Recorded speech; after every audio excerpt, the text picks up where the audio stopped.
Woo, y'all. It is going down to the Huntsville, Alabama, y'all. It is going down in Huntsville. Just when we thought it couldn't get any worse, it had dropped and leaked and just traveled around town that it had turned into a Huntsville Armageddon. Like, the Scotts versus Holt has just hit another level of, yeah, we ain't coming back from this one. If it sounded like hands got swung and people got hit, and if that is so, y'all, they might not be able to come back from this. And this show is going to be a free-for-all, tell-all on the side of Martell Holt, because we know he been kind of holding his tongue because he wants to get back in good with Marsaue and Maurice. But if they fighting down to the food house or to the Destiny's event, you think Martell has all type of, basically permission to air this out?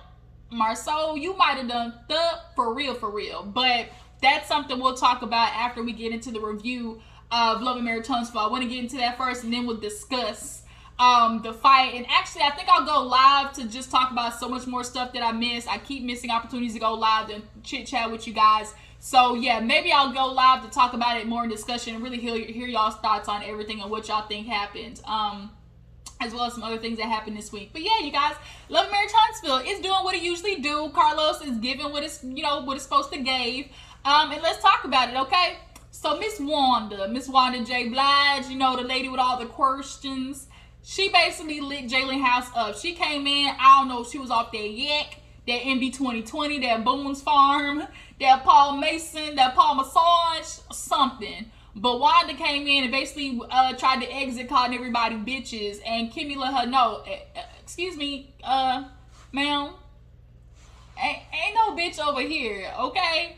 And she had to let her know because Kimmi, I think really honestly, but one time has really laid into Wanda, and that was last season when Tisha caught all types of hurt feelings because Kimmi basically told Wanda to shut the fuck up, okay? She didn't use those words, but she basically told Wanda, bitch, I ain't the one.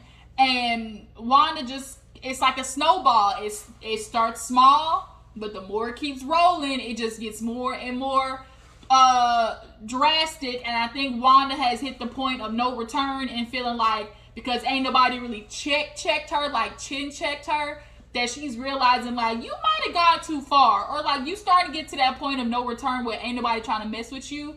And if what happened at that fight really does involve Wanda allegedly putting her hands or trying to go after Mel, yeah, Miss Wanda, you might have just sold yourself up for real, as well as Tisha, because people been telling Tisha she need to check her mama. Speaking of, so Wanda basically heard from Kimmi and Jaylin, now Miss Wanda, and you're not gonna be calling my mama bitch in my house, And she was like telling Kimmi, but I'm just letting you know I heard you talking about my baby. And I don't like when nobody talk about Tisha. I'm always defend my child. I'm always defend my kid. And there go Tisha just over there sitting. And Melody and Kimmi was just looking at Wanda like, girl, here we go with your bullshit again. So Marsaue and Maurice basically was like, let's try to get out of here because this ain't our place. And so Maurice and Marsaue go upstairs. And this basically was a moment for Maurice to be try to explain away the shit that he low-key stepped in. You done stepped in it now, Marsaue. And so he's looking for somebody to blame. And of course, Wanda's the easy scapegoat because she's the biggest and loudest. When somebody's always the biggest and the loudest and the most, dramatic, they're easy to look at and give, the blame to and point to, right? But see, Marsaue, that little slimy snake, he moves in the shadows, right? He likes to, slither around and lurk and stuff. And every now and again, he'll pop out to catch a little bit of sun. And that's when you got to try to whack his ass. He like a whack-a-mole. That's what it is. He like a whack-a-mole. You just wait for that nigga to pop up and just go boom, boom. Just try to get Marsaue. And when you catch that nigga, stick his head up for a little bit of light. But other than that, he tried to move in the shadows. But unfortunately, the light's starting to catch up on that ass. And so now he's explaining to Maurice, this is getting out of hand, with Wanda. I really feel like she's just trying to, come after me in my household. She's the one that's telling Tisha all these type of things about infidelity this, infidelity that. And now Tisha is, Tisha, she really has to do something about her mama. Now it's not only just me, but it's everybody. And Maurice basically was like, well, you know, it's unfortunately it's up to Tisha to draw that boundary with her mom. But because it's been like this for so long, this is all Tisha knows. This is all Tisha knows. Like, Tisha has always had that mama that basically was like, let me know who was bullying you on the playground and I'll show up to the kid and I'll whoop their ass. Like, she's the type of mama that show up to the school, you know, with a flip-flop ready to whoop tail and take names because somebody said they didn't like the shirt that her baby was wearing. Something simple like that. And so Maurice was right. Like, unfortunately, Tisha is the only one who could really draw that boundary with her mama. And I know Tisha really feels like, oh, I can't check a grown adult. I can't check a grown adult. Tisha, yes, you can. Yes, you can. Yes, you can. You just don't want to because you know that your mama is saying all the shit that you know you want to say and all the that you know you want to put on blast with people. That's just what it is.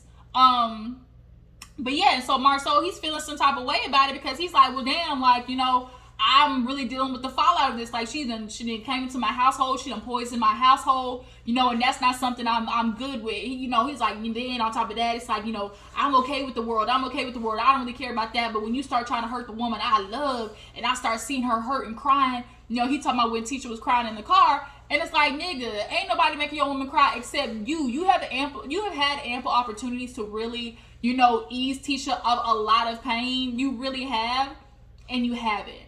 You enjoy allowing Tisha to be in this insecure spot. You enjoy it's just the torturing of it all. Like, really is what it is. And he knows that people look at him a certain way, and sometimes he'll lean into that.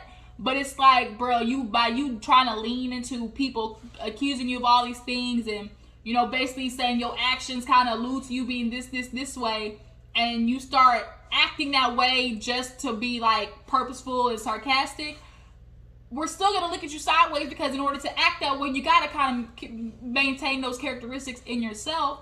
And so I'm sorry, Marsaue, like, yeah, Wanda's coming up with a lot of bullshit and speaking and telling, you know, oh, you know, she done showed Tisha a picture talking about it was me and I'm at the hotel with a friend and Wanda's telling Tisha all these type of things.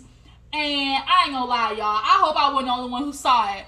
But Maurice was looking at Marsaue like, yeah, okay, nigga, like, let me just sit here and let you talk.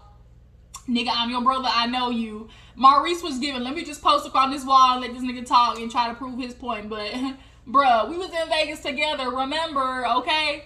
And Marsaue kind of picked up on it at the end of the conversation because when he was like, you know, I'm really sick of this, like, I really gotta do something about Wanda, you know, she, you know, telling Tisha about a picture and saying it's me, and, you know, then on top of that, like, people want to call me a bad dad. I don't care about the world calling me a bad dad, you know, it's what my kids think, you know. Okay, when your kids grow up, they'll tell you, and they'll remind you, Dad, remember that time you almost killed me with peanut butter?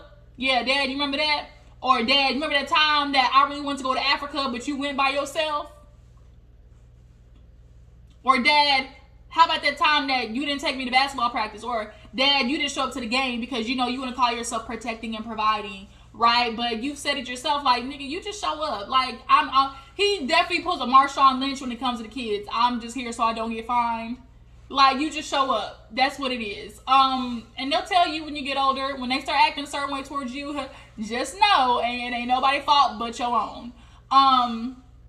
But yeah, and so now he was like, Maurice was like, well, speaking of, like, fixing things, you might want to fix things with Tisha before we go on this trip to Atlanta. You know, I got done talking to Lewis, and, you know, we're going to be down there.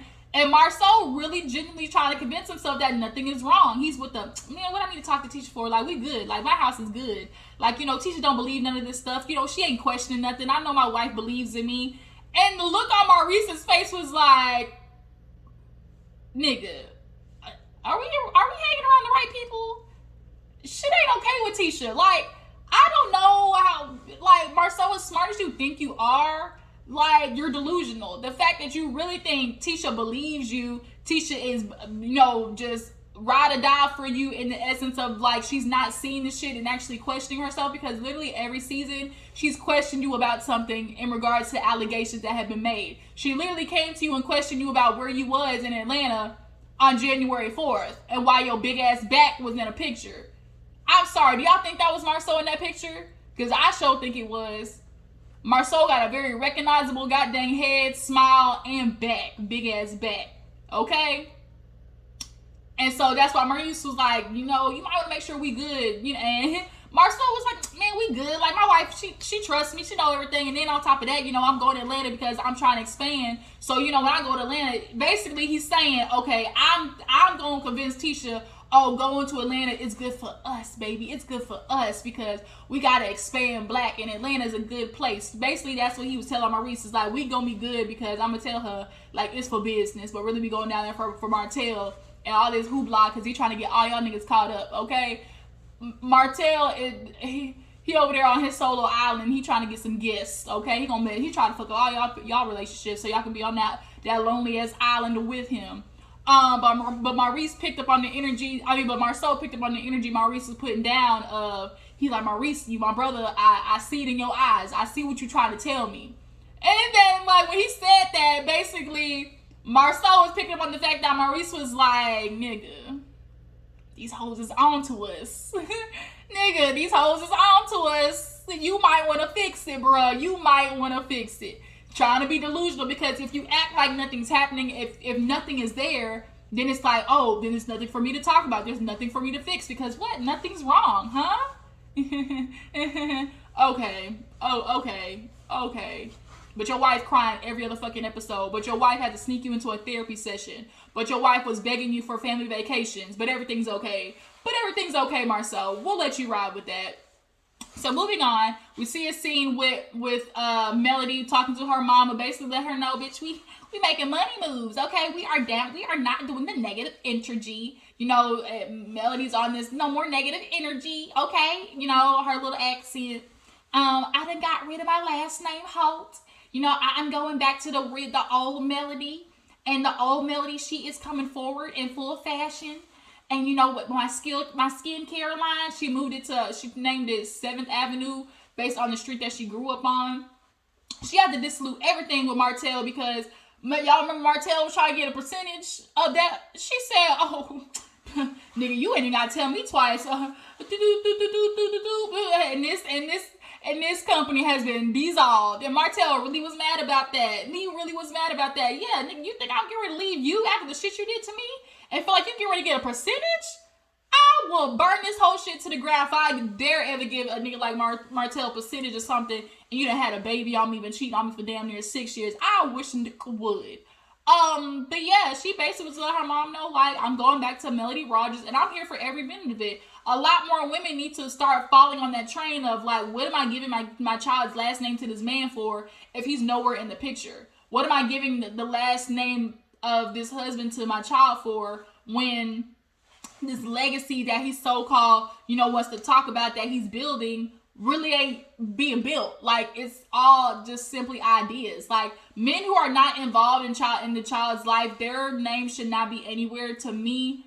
Like, I think Kimmi did that with Jaylin, if I'm not mistaken. Like, there are a lot more women who are saying, what the fuck am I giving you your last name for? And people feel like, oh, well, that means you're denying the dad. No, it ain't. He's going to be the man's dad regardless. Like, he's going to be the dad regardless of if he has a last name or not. But if we're talking about, like, moving on and the type of last name that's going to travel and carry some weight, you know, Melody has really an empire and Martell still ain't got shit, okay? He's trying to figure out an idea to land on, whether it be a children's book, a half-naked ass calendar, whether it's wine.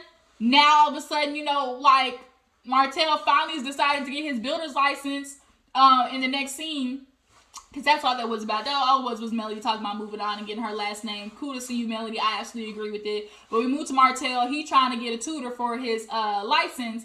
And come to find out, it was like, bruh, out of 60 questions, you only need to get like 26 of them right. Like, bruh, come on now. Like, you really just phoned that whole test in.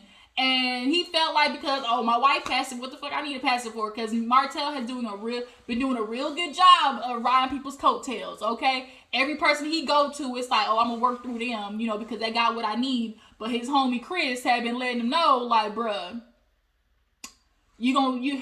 I got the pages highlighted for you. Like, I know we working together, you my man, we friends and stuff, but nigga, go get your license. Like, go get your license. And what I thought was really, like, ironic and funny in this moment, or I just was like, had a little chuckle, was when the tutor was like, you know, those nights that you don't feel like you want to study. She was like, well, why do you want to get a builder's license? He was like, you know, I've always just loved the idea of taking nothing and turning it into something. And she was like, good, just keep your eye on that. There are going to be days you don't want to study. You need to always focus on your why and your purpose. And I'm just kind of like, Martell's why and purpose, you would think would like be his kids. But if his kids can't even motivate him to get his license, then that says a lot. Like, it says a lot when your kids don't motivate you to do better, be better, work for more, And Martell, like, at this point, you've had your kids for a long ass time and you still not getting your license. So what does that say? What does that say? But okay, we'll see if you had your builder's license by I'm assuming the reunion, because if he passed, I would assume like maybe they're either, what the hell? Oh, that scared the hell out of me. It was a goddamn, I thought it was a spider coming up on me.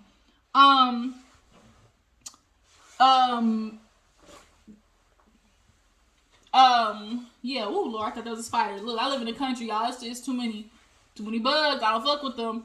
But yeah, so if your kids can't motivate you to get the builder's license, like it says a lot. And also too, Martell, you just fucking lazy. Like, that's just all it is. You want to take the shortcut, and then when you get to the end, you want to take all the credit. Like, nigga, you didn't have nobody do 80% of the work, and because you did the last 20, you feel like you did something. Bye-bye.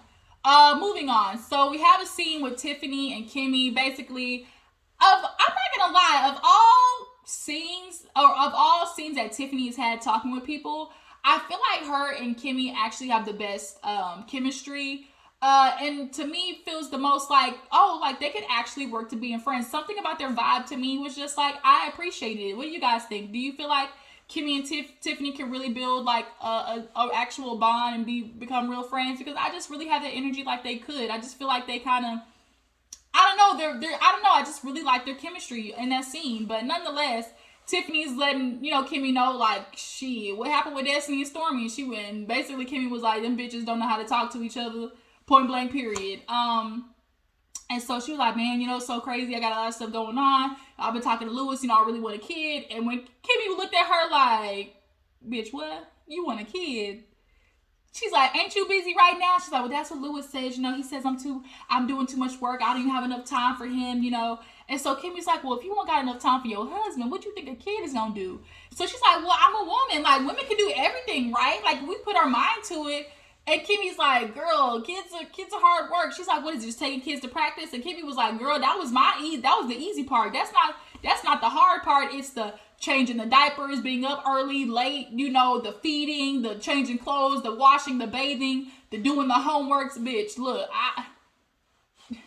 I get a taste of it when my niece and nephew come over, when my nieces and nephew come over. Like, it's a lot of work. It's a lot of fucking work. And if you're barely fitting your husband into the schedule, if you add this baby to the equation, bitch, y'all marriage ain't gonna make it. I'm just letting you know that right now. And I think Kimmi gave her the look of like, bitch, no. Bitch, don't do it. She was giving her the SOS, like, bitch, the wrong turn. Don't go down this road, bitch. You don't want no kid. I'm letting you know. And you ain't got no diapers to change, no nothing. Girl, don't do it. But you do you, boo-boo. Moving on. So, what happened? After Kimmi and Tiffany talk. Oh, okay, so the party. Super cute. I love the pink wig on Melody. I feel like it was a perfect pastel pink. I really feel like it just really suited her well. The dress was gorgeous. Her mom was super proud of her. Of course, the kids were there. It really was just like a good vibe. Then also that, we got a shout out to Miss Bonnie Blue. She had a little cameo, okay? I said, I know that platinum blonde. And so we see her on the show on. So that was definitely a cute moment. Shout out to Bonnie Blue. But then we got to get to the drama, y'all. So after Melody comes in, we see Keke. And I must say, Keke, don't put no silver eyeshadow on your face like that again. I'm sorry. It was not cute. And if y'all say it was, y'all god dang lie, okay? Stop calling me spam calls. God dang. Dismiss. It was not cute. It was not flattering at all. But everybody's saying hi to each other, and Keke goes to say hi to Stormy, and Stormy hit her with the, she turned her head like, and so Keke caught it, and so she was like, hey, I'm Keke, And she was like, you know, I remember you. You know, you was at Mel's pajama party. She was like, you know, I'm Keke. She was like, oh. And she went to dancing to the side. She's like, let me two-step on back to this chair. And so as Keke was talking to her, that's literally what she did. She said, let me slide on over here. And she sat her ass down. And I was like, I know a story that Keke was looking like, did this bitch just low-key shake me? And so she was talking to Kimmi. She was like, something going on because I'm feeling like a little energy from Stormy, and I don't think I did nothing to her. And so we literally see Stormy sitting down maybe 5 feet from Keke, and Keke's talking about it. So Kimmi's like, well, bitch, she right here. How about you say something? And so Keke's looking at Stormy like, did I do something wrong? Like, what's going on? And Stormy basically hit her with the fugazi. Girl, it's nothing. I'm sorry you feel that way. You know, girl, I ain't do nothing. She was really giving her the, yeah, I can't keep you in my circle type energy. And Stormy basically was, I get what Stormy's saying. Because she feels like, Keke, from what I've seen of you, you was trashing your own cousin. And if I'm watching you do that to your own family, then bitch, like, why would I want that in my circle? Right? And so it's understandable. Keke, you definitely, I think, shot yourself in the foot. For sure. In the way that you tried to carry on and getting back on the show or getting in the in scenes, like it just abort mission. So she actually ends up sitting down with Kimmi and she was like, can I pull you aside? Can we talk? And Kimmi was like, is it mandatory? She's like, it's necessary. And so they go outside and sit. And basically Keke was like, look, I want to make sure we're good. Like, I'm kind of picking up on some weird energy. And, you know, my cousin, you know, for her to be telling me that you ran and tell her stuff, you know, I'm kind of picking up like on a problem. And basically Kimmi told her, look, Keke, now I remember this pajama party and you had a lot of things to say.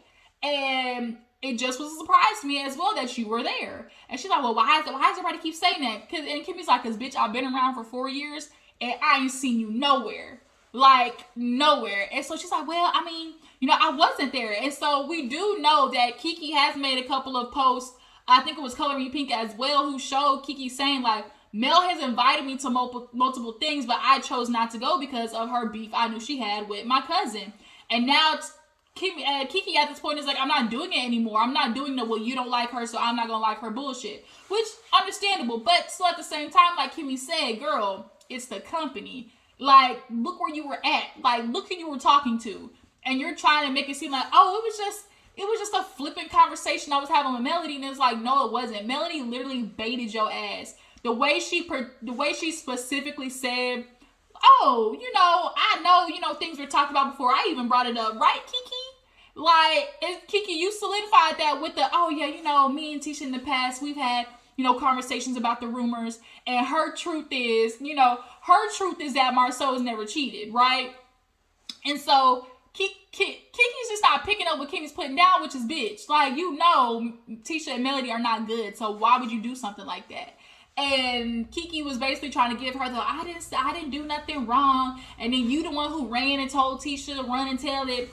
But I do understand Kimmi's reasoning because Tisha has always been the, well, you don't defend me when I'm not around. You always, you know, on other people's side. And I knew Kimmy's thinking ahead of time of, I know when Tisha watches this shit back, that if she sees me not say nothing, she's gonna take it as like, oh, you betrayed me, so let me go ahead and get ahead of it because I know this bitch is a whiny baby. Let me go and tell her, hey, by the way, I'm just letting you know, heads up, that your cousin Keke had you and your husband name in her mouth and had some words to say. The conversation ended up going nowhere. Basically, Kimmi was like, girl, it's on tape. Like, it's on tape. You saying. And Keke was low-key playing semantics and technicalities with the words. Oh, I didn't say I was the one who brought it up, or I didn't say you know, the infidelity came from me saying something. You know, it was, oh, we just discussed rumors. I wasn't saying that he did cheat and I was there when he cheated. Do you guys feel like Tisha had a conversation with Keke about Marsaue's indiscretions in the past? Because I feel like they have. I feel like when they were close, at one point they said they were very close. I do believe Tisha had conversations with Keke about little old big back ass Marsaue not being able to keep his dick in his pants. I absolutely do believe that.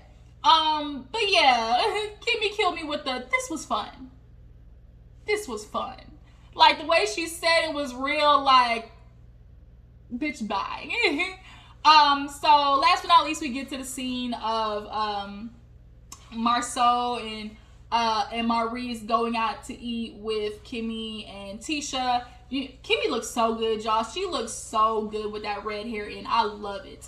But yeah, no, they basically are catching up and talking about the party, how Wanda let shit just get out of hand. And they look at Tisha like, bitch, your mama. Like, it's time for you to get your mama.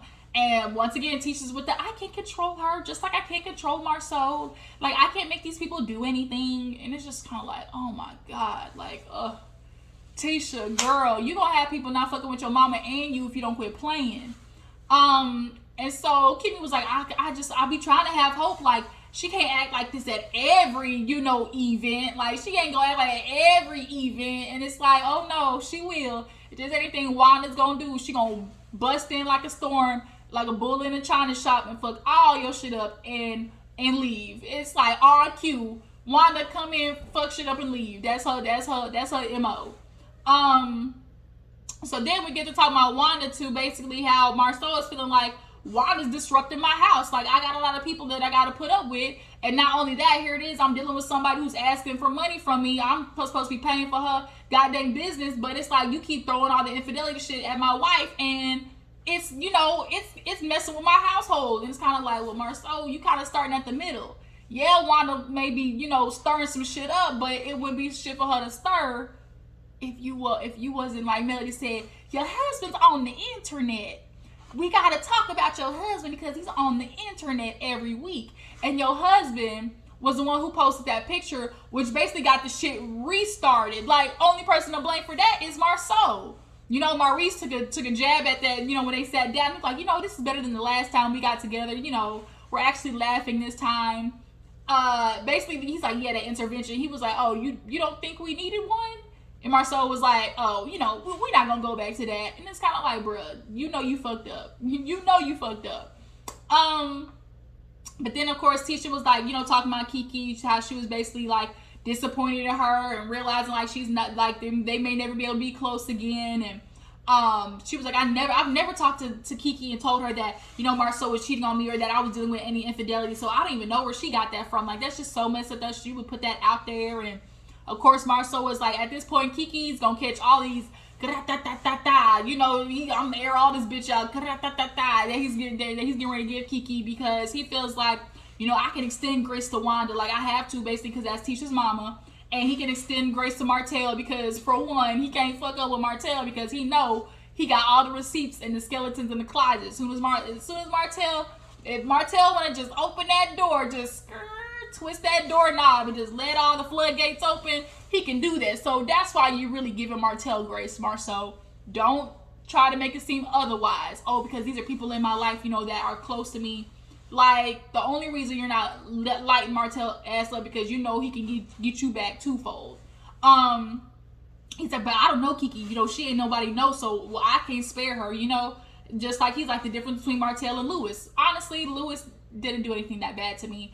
Marsaue just felt like, oh, nigga, you don't know me, like, to be passing judgment or saying any opinions. But it's like, I don't know you, but I'm just voicing my opinion or my observations of the actions and things that you have said.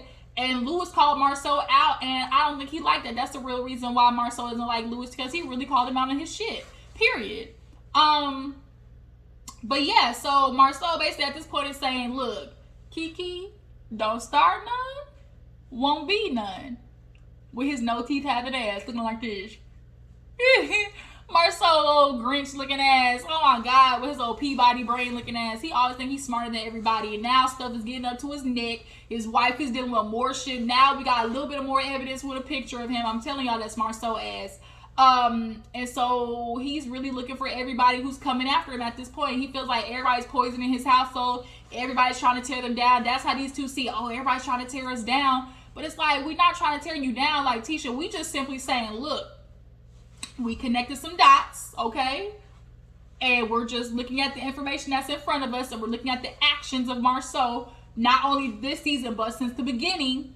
And ma'am, your husband ain't shit. That's all we saying. That's all it is, point blank, period. Not from allegations, just what we've seen. Let's take the cheating out of it. Let's just say about how Marsaue as a husband in general. He's not a good husband. He's not a good dad. I'm sorry, it is what it is. Like, he does not compromise for the sake of Tisha at all, period. Nor does he give a damn about her feelings. So I really wish he would stop saying that too. But yeah, so that's where the episode ended, and we see the family basically, they get in Marsaue's ass next episode. Oh, you gotta say something. We around the tracks? You got something to say about us? Who in the picture, Marsaue? Who in the picture? Everybody was on Marsaue ass cake, and all he could sit there and do was just look. Like he was stuck. Like, he was really shocked. I think that everybody was coming at him at one time. But yeah, you guys, I was loving Marriage Huntsville. I guess I think I'm gonna go live to talk about the Wanda and the fight situation, because this review went a little long. So yeah, I'll catch you guys on live, so y'all stay tuned. But I appreciate y'all for, tuning into the review. Tell me how you feel about the episode. What do you guys feel about Keke? Does she have a lot of blame in this? Do you guys feel like Marsaue is looking to find somebody as a scapegoat for all of these, indiscretions that keep coming up? Yeah, just tell me what you feel about the season in general. I appreciate y'all for tuning in. I will catch you guys in the next one. Deuces.